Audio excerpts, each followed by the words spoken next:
All right, so we've got a ton of reports on Premier League Matchday 26. Fans send in a ton of stuff, and we are going to try to unpack it all. The action, the surprises, those moments everyone's talking about. We've got all 10 matches to come. Wow, okay. Yeah, so let's jump right in. Let's start with, well, let's just say a few that raise some eyebrows. Like Leicester City, for example, sixth straight home loss. Oof. And get this, they haven't scored a single goal at home during that entire streak. Yeah, that's rough. And what's really interesting here is, to think about the psychological impact. A streak like that, what it can have on a club. Yeah. You mentioned fan frustration. I mean, that's natural, but think about the players. Every time they step onto that pitch at home, the weight of those previous losses, the pressure to score, Right. it can be incredibly difficult to break out of that cycle. Yeah, it's like their home field advantage has completely flipped on them. Absolutely. And we've seen it happen, with other clubs. It becomes almost a self-fulfilling prophecy. Yeah. And Brentford, well, they certainly didn't do them any favors. They were dominant right from the start. Oh, yeah, absolutely. Brentford capitalized on Leicester's struggles perfectly. Wissa and Mbeumo put them up 2-0 early. Wow. Then Norgard added another before the half. Really, it was a tactical clinic. They exploited the spaces Leicester's defense was giving them, and their finishing was clinical. So Brentford really took advantage of that mental pressure we were talking about. It makes you wonder, if Leicester had scored just one goal in those previous home games, would this match have even played out differently? It's hard to say for sure, but it's certainly possible. Sometimes all it takes is a little bit of belief, a moment of brilliance to kind of turn the tide. But on this day, Brentford was the team with all the confidence. For sure. Okay, let's shift gears now to a match that was a bit more of a nail-biter. Okay, Everton versus Manchester United at Goodison Park. This one had a little bit of everything. it did, and it reminded us why we loved a Premier League. Everton came out firing, scored 2 goals in the first half. Beto got the first, and then Decor added another just before halftime. The crowd was going wild. You could feel the energy. It seemed like Everton had this one in the bag, but then Manchester United started to claw their way back into the match. Yeah, they did. Fernandes put them on the scoreboard with a free kick, and then late in the match, Ugarte got the equalizer. The momentum had completely shifted. It was Manchester United who were now on the front foot, and Everton was just scrambling to hold on. And there was also that controversial overturned penalty decision for Everton. The referee initially pointed to the spot, but VAR intervened, and the decision was reversed. Right. It was a really tight call. I'm sure the debate over that one will continue long after the final whistle. Oh, absolutely. VAR is designed to eliminate clear and obvious errors. But there will always be those borderline decisions, that leave people arguing. In this instance, I can see both sides of the argument. But what's important is that the technology is being used to ensure fairness and accuracy in the game. For sure. Speaking of fairness, our next match wasn't quite so evenly matched. Southampton hosting Brighton. And, unfortunately for Southampton fans, it was another tough result. Yeah, Brighton really showcased their attacking prowess in this match. They controlled possession, created numerous chances, and ultimately walked away with a 4-0 victory. And they had goals from all over the pitch. Pedro opened the scoring, Rudder added another, then Matoma got in on the action, and even young Hinselwood scored his first Premier League goal. It was a dominant performance from start to finish. Brighton's tactical flexibility was on full display. They were able to adjust their approach based on, what Southampton was doing, and their movement off the ball was exceptional. They really exposed Southampton's weaknesses. So two very different matches, but both with important takeaways. Yep. Brentford's clinical execution against a struggling Leicester side, and Brighton's tactical masterclass against Southampton. For sure. But we're just getting started with Matchday 26. Up next, we'll take a look at a match that was decided by a red card, a major upset, and a display of defensive solidity that was truly impressive. Okay, so 3 more matches to unpack here, and each one, well, they're all pretty interesting. Let's start with Wolves versus Bournemouth. This was a match that really hinged on one key moment. Oh, yeah, you're talking about the red card. Yeah. Bournemouth Sabarni. Right. Sent off early in the second half. Dangerous tackle. It was a tough decision, but probably the right one. Yeah. And it completely changed the dynamic of the match. Yeah, up until that point, pretty even contest, but with 10 men, Bournemouth struggled to contain Wolves, who were already, looking dangerous on the counterattack. Exactly. And Wolves capitalized almost immediately. Kuna, who'd come on as a substitute just minutes earlier, found the back of the net. It was a well-worked goal, and it really highlighted Wolves' ability to adapt to, the changing circumstances of the match. From there, they were content to sit back, absorb the pressure, defend their lead.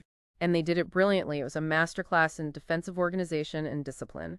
So a red card, as we saw in this match, can be a real game changer. But what about when a team manages to overcome the odds and pull off a stunning upset? That's exactly what happened in our next match.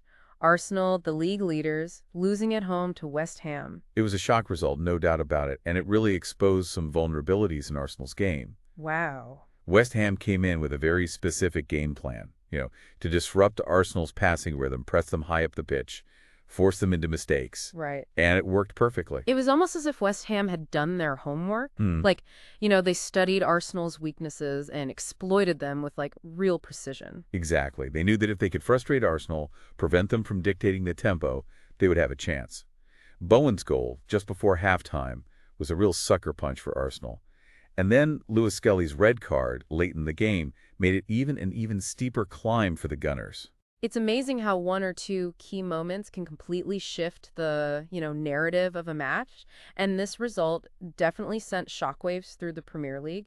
It opens up the title race in a way that no one really expected. It does. And it's a reminder that any team can beat any other team on any given day, especially in a league as competitive as the Premier League. Absolutely. Okay, let's round out this trio of matches with Fulham taking on Crystal Palace.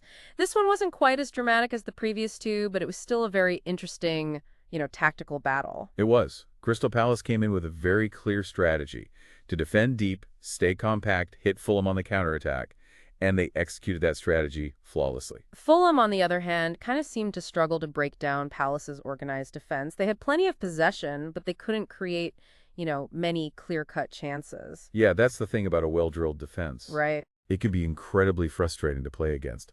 Palace were content to let Fulham have the ball in areas that weren't dangerous, and they just waited patiently for their opportunities to counter.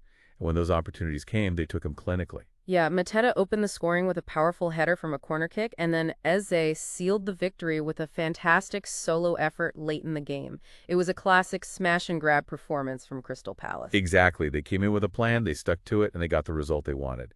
It was a great example of how tactical discipline and efficiency can, trump possession and attacking intent.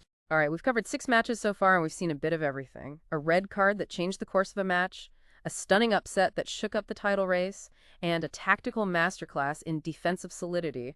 But the best is yet to come. We've still got 4 matches to discuss, including a goal fest that had everyone on the edge of their seats, and a top-of-the-table clash that could have major implications for the title race. All right, so we've had some tactical battles, some shockers, but this next match, this one was just pure entertainment. Newcastle United versus Nottingham Forest. It was a goal fest. Oh, yeah, 7 goals, edge-of-your-seat action the whole time. It's not often you see a match where both teams just kind of abandon any defensive caution and just go for it. Yeah, it's like they decided, hey, defense is optional. Nottingham Forest, they actually struck first. Yeah, they did. Which, well, I'm sure that got their fans pretty excited. Absolutely, but Newcastle, they responded almost immediately. Isak, he was in top form that day. 2 quick goals to put Newcastle in the lead. A brace for Isak, and the momentum shifted, completely in Newcastle's favor, but, Forest weren't giving up. Not at all. They managed to equalize. Goals from Milenkovic and Yates, and suddenly, it's anyone's game. Talk about a roller coaster of emotions for both sets of fans, but Newcastle, they ultimately found a way to win. They did. It was a thriller, real testament to the attacking talent on both sides.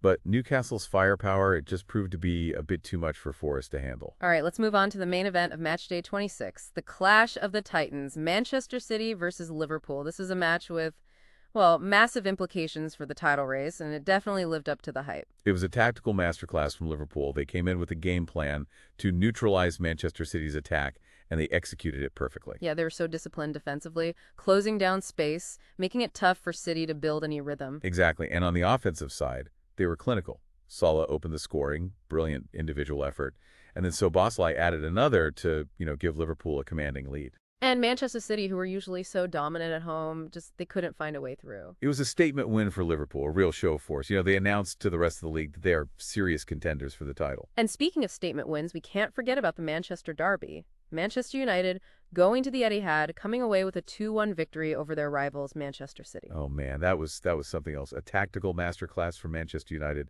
They absorbed the pressure, hit City on the break, and defended with just incredible discipline, determination. Rashford opened the scoring, a brilliant solo effort, and then Fernandes doubled the lead with a stunning free kick. City did manage to pull one back late through Holland, but it just wasn't enough. Manchester United, they took home the bragging rights, and they also proved that they can go toe-to-toe with the best in the league. I mean, this match day had it all. Tactical brilliance, stunning upsets, incredible individual performances, and a whole lot of goals. Yeah, it was a reminder of why we love the Premier League. The drama, the passion, the unpredictability.